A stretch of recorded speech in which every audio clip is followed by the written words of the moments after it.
So what's going on, YouTube? I'm here with a video. It's been a while, it's been a minute since I've made a video, but I wanted to share this one because this one's kind of damn. It has 124,000 miles. It's used for construction. Okay, you know, this is a workhorse, but it's got that 2.7 turbo 4-cylinder. Okay, so customer said that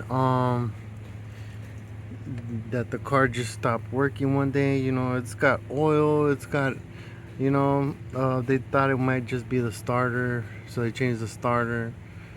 Then they thought it might be the battery, they thought it might be a ground, but after many tries and fails, I would say probably they've been putting in some work on for a few weeks, trying to figure out what's going on. They brought it to us, where we decided that we're gonna take out the spark plugs. First, you know what, first was to try to spin the engine, right? Because, you know,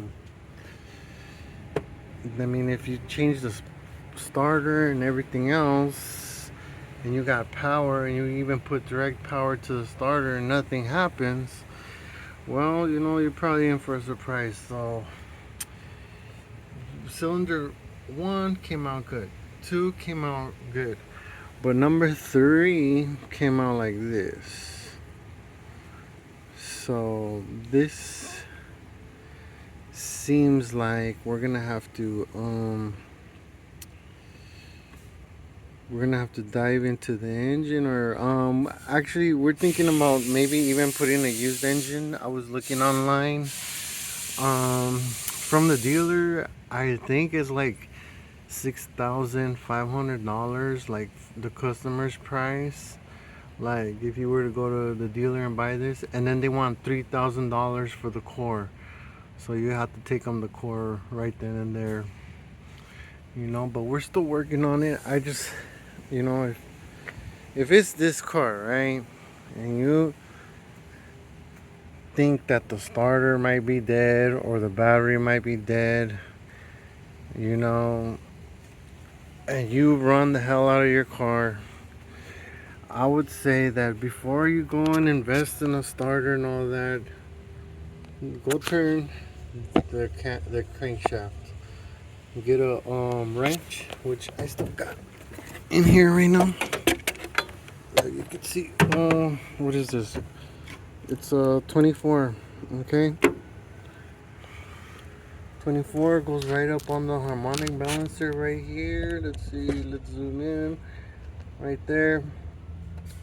Okay, and then you turn it. If you get nothing, you know there's some type of catastrophic failure.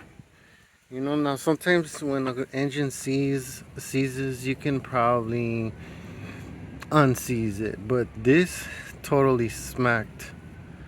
Number 3 totally smacked. So I'll be posting up the aftermath when we get this engine out, but I want to get this out right away because I'm pretty sure there's someone else losing their mind, about to change the starter, about to change the spark plug, about to change the battery, and the whole time it's gonna be this. Okay, so real quick so you can see how it sounds. Okay, let's see. Okay, brake button. Okay, you hear that?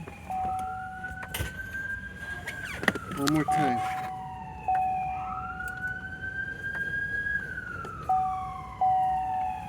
Yeah, so now there's nothing.